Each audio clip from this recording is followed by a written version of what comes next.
کہتا ہے کہ اٹس مائی نیچر، یہ میری فطرت ہے، میں کچھ نہیں کر سکتا. ہومو سیکسولز کا یہ خیال ہے کہ اٹ از دیئر نیچر، ان کی پیدائش ایسی ہے، ان کی رغبت اپنے ہی جنس کے ساتھ ہے، جنس دیگر یا صنف دیگر یا دی ادر سیکس، اس سے ان کی کوئی دلچسپی نہیں ہے. This is how we have been born. This is how we have been wired. لوگ یہ کہتے ہیں، یہ غلط بات ہے جو کہتے ہیں. قرآن کہتا ہے فطرت اللہ التی فطر الناس علیہا، اللہ نے تمہیں جس فطرت پر پیدا کیا اس فطرت پر قائم ہو جاؤ. نعوذ باللہ، یہ الزام اللہ پر کہ اللہ تعالیٰ نے ہماری فطرت ہی خراب بنائی. یہ کیسے ممکن ہے کہ اللہ تعالیٰ نے جن برائیوں سے روکا اسی برائیوں کے ساتھ وائرنگ کر کے، اسی برائی کی پروگرامنگ کر کے اللہ تعالیٰ کسی بندے کو دنیا میں بھیجے؟ نعوذ باللہ، سبحان اللہ. اللہ تعالیٰ اس سے پاک ہے کہ جب وہ لواطت کے خلاف، فحش کے خلاف، برائی کے خلاف انسانوں کو تعلیم دیتا ہے تو یہ کیسے ممکن ہے کہ اسی برائی کے ساتھ انسان کو پیدا کرے؟ یہ ناممکن ہے، یہ جھوٹ ہے اللہ تعالیٰ پر. اللہ تعالیٰ نے کسی کی فطرت ایسی نہیں پیدا کی گناہ کرے اور یہ کہے کہ گناہ میری فطرت کا حصہ ہے. دوسری تعویل، دوسرا جسٹیفیکیشن، دوسری دلیل لوگ یہ دیتے ہیں کہ اٹ از کامن، یہ تو معمولی بات ہے، سماج میں عام بات ہے. کرپشن کرنے والے کہتے ہیں، جہیز لینے والے کہتے ہیں کہ اٹس اے کامن تھنگ، یہ تو بہت معمول کی بات ہے سماج میں، سماج ایسا ہی ہے. آپ کہاں کے پارسا ہیں جو آ گئے ہیں؟ تو اس کا مطلب یہ ہے کہ سماج اگر برا ہو تو آپ بھی برائی کرنا چاہتے ہیں، اور آپ یہ سمجھتے ہیں کہ سماج کی برائی کے نتیجے میں آپ برائی کریں تو اللہ تعالیٰ کے پاس ماخوذ نہیں ہوں گے. نہیں، مسلم کی حدیث ہے، نبی کریم صلی اللہ علیہ وسلم نے فرمایا من رأى منکم منکرا فلیغیرہ بیدہ. آپ صلی اللہ علیہ وسلم نے فرمایا کہ جو کوئی برائی کو دیکھے تو اس کی ذمہ داری ہے کہ وہ اپنے ہاتھ سے برائی کو روکے. آپ سمجھتے ہیں کہ کرپشن ایک برائی ہے، آپ سمجھتے ہیں کہ جہیز ایک برائی ہے، تو ہاتھ سے روکنا تو آپ کی ذمہ داری بنتی ہے. یہ جسٹیفیکیشن نہیں ہے کہ اٹ از نارمل. آپ یہ نہیں کہہ سکتے کہ یہ نارمل ہے. اگر آپ ہاتھ سے نہیں روک سکتے تو زبان سے روکیں، اور زبان سے نہیں روک سکتے تو دل میں تو برا جانے وَذَلِكَ أَضْعَفُ الْإِيمَانِ. آپ نے فرمایا کہ ایمان کا آخری درجہ ہے.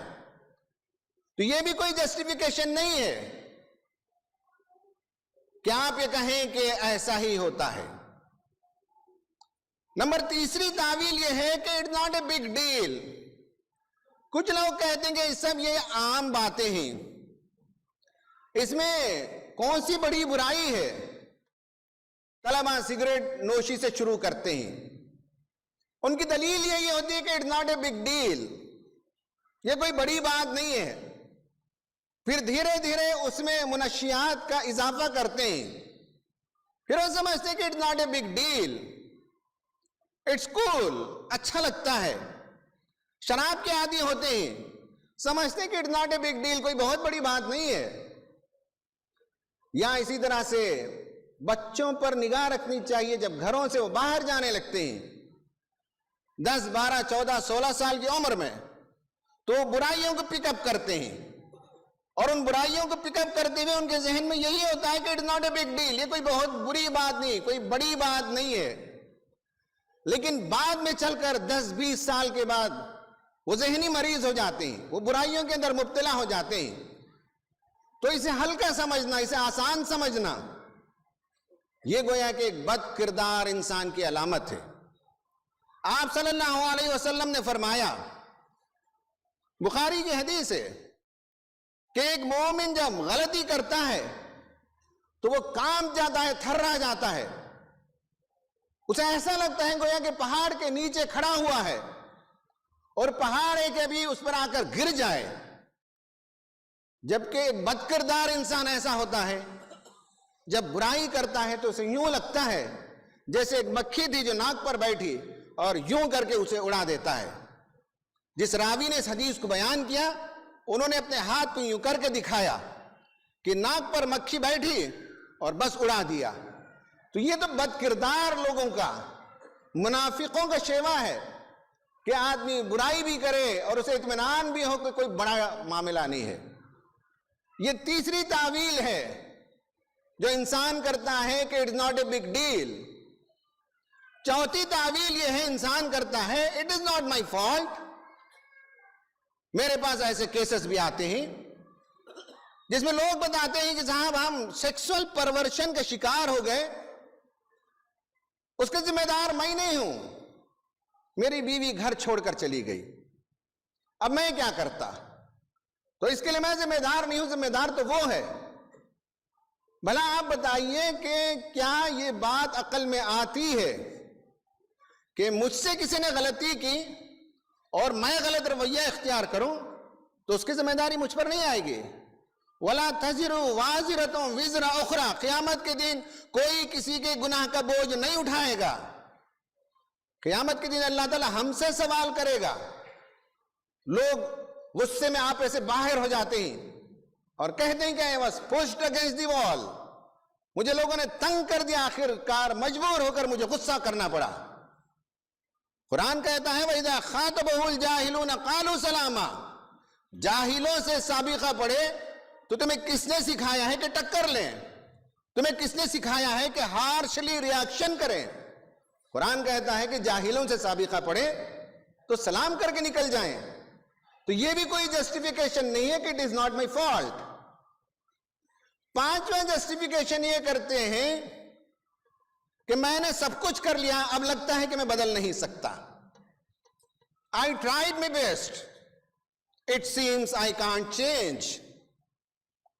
یہ بھی غلط بات ہے کہ اللہ تعالیٰ نے انسان کی پیدائش ایسے کی ہے کہ جب چاہے وہ بدل سکتا ہے، توبہ کر سکتا ہے، اللہ کی مدد طلب کر سکتا ہے، زندگی بدل سکتی ہے. اس کے بھی بے شمار واقعات ہمیں ملتے ہیں قرآن میں. اور آخری تعویل یہ ہے کہ اللہ تعالیٰ بہت معاف کرنے والا ہے. امام ابن قیم جوزی رحمت اللہ علیہ نے اس پر بہت سخت لکھا ہے.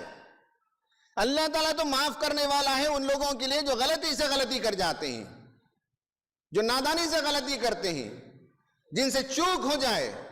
جو دانستہ غلطی کریں انہیں معلوم ہونا چاہیے ان بطش ربک لشدید، تمہارا رب سخت انتقام لینے والا، سخت پکڑنے والا، سخت سزا دینے والا ہے. تو اللہ تعالیٰ کی رحمت کی امید میں گناہ پر گناہ کرتے چلے جائیں، یہ بھی غلط تعویل ہے. یہ 6 تعویلات انسان پیش کرتا ہے جس کی کوئی حقیقت نہیں ہے قرآن و سنت کی روشنی میں. آخری بات یہ کہ ہمیں کرنا کیا چاہیے. نمبر 1 یہ کہ ہم جو کچھ ہیں اس کی تصویر ذہن میں بنائیں اور کوشش کریں کہ اس تصویر کو پھاڑیں، اور وہ جو بننا چاہتے ہیں اس کی تصویر بار بار ذہن میں بنائیں کہ مجھے ایسا بننا ہے، مجھے ایسا بننا ہے، مجھے ایسا بننا ہے. نمبر 2 انسان سیکھنے سے بدل سکتا ہے تو لرننگ شروع کریں، کتاب پڑھیں، یوٹیوب میں اچھے لیکچرز دیکھیں. لرننگ شروع کرنے سے انسان بدل سکتا ہے. تیسرا اچھی صحبت اختیار کرنے سے. طلبہ ہیں تو ایس آئی او میں جائیں، لڑکیاں ہیں تو جی آئی او میں جائیں، بچے ہیں تو سی آئی او میں جائیں، جوان ہیں تو مختلف جماعتیں موجود ہیں محلے میں، جماعتوں سے وابستہ ہوں، خواتین ہیں تو حلقہ خواتین میں جائیں. صحبت کے بدلنے سے انسان بدل سکتا ہے. چوتھی بات یہ یاد رکھنے کی ہے کہ ہمیں اپنے اعمال کے نتائج پر نگاہ رکھنی ہے. آج ہم تعویل کر سکتے ہیں، جس دن خدا کے حضور کھڑے ہوں گے یہ کوئی تعویل چلنے والی نہیں ہے، بلکہ دنیا ہی میں بہت سی برائیوں کا انجام انسان کو دیکھنا پڑتا ہے. تو اپنے انجام پر نگاہ رکھیں کہ اس کا اینڈ ریزلٹ کیا ہونے والا ہے. اور آخر بات یہ ہے کہ ہمیں اپنی زندگیوں کو بدلنے کے لیے منصوبہ بندی کرنی چاہیے. ہر 3 مہینے میں ایک کمزوری کو پک اپ کریں اور اسے کیسے اصلاح کریں، اسے کیسے چینج کریں، یہ ہم اس کی منصوبہ بندی کریں. انسان اگر یہ سب کرنے لگے تو انشاءاللہ زندگی کے اندر تبدیلی آ سکتی ہے. اللہ تعالی ہمیں توفیق عطا فرمائے کہ ہم اپنی غلطیوں کا ادراک کر سکیں. اللہ تعالیٰ ہمیں اس کی توفیق عطا فرمائے کہ ہم اپنی غلطیوں کی تعویلات نہ کر سکیں. اور اللہ تعالیٰ ہمیں توفیق عطا فرمائے کہ ہم چینج ہو سکیں. آمین. وآخر دعوانا ان الحمد للہ رب العالمین.